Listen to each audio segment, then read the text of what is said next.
আশিক ইসলাম আপনি লিখেছেন আমাদের ইউটিউব চ্যানেলে, আমি ক্লাস 9-এ পড়ি, আমি নিয়মিত 5 ওয়াক্ত নামাজ পড়ি, তাহাজ্জুদের নামাজ পড়ি, আমি চোখের ফিতনা থেকে বাঁচতে চাই।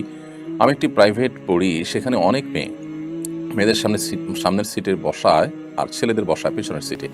এতে নিয়মিত চোখের ফিতনায় পড়ছে, আমার করণীয় কি?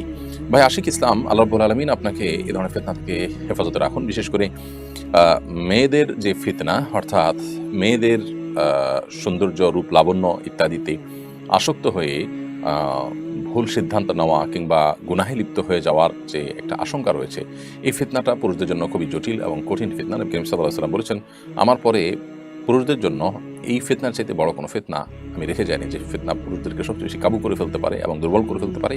অহরহ অনেক ঘটনা সেগুলোকে প্রমাণ করে।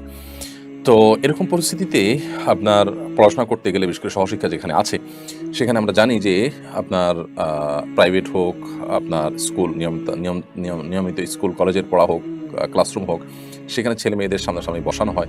এর ফলশ্রুতিতে যে ফিতনায় পতিত হওয়ার আশঙ্কা থাকে, চোখের গুনাহের যে আশঙ্কা থাকে, সেই পরিস্থিতি থেকে বাঁচার জন্য প্রথমত এই ধরনের প্রতিষ্ঠান অ্যাভয়েড করা দরকার, বিকল্প প্রতিষ্ঠান দেখা দরকার যেখানে আসলে চোখের জেনা থেকে বাঁচা যাবে।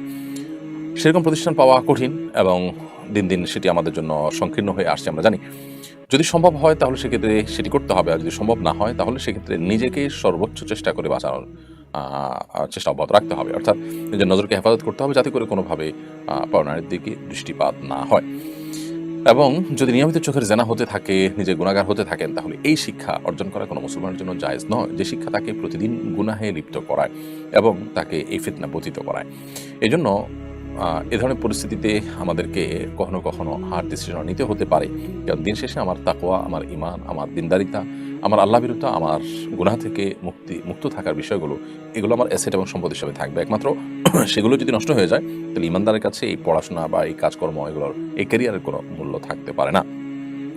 যে আখিরাতের প্রতি বিশ্বাস করে না, অনন্ত অসীমকালের জীবনের জান্নাত কিংবা জাহান্নামের বিশ্বাস যার নাই, তার কথা ভিন্ন।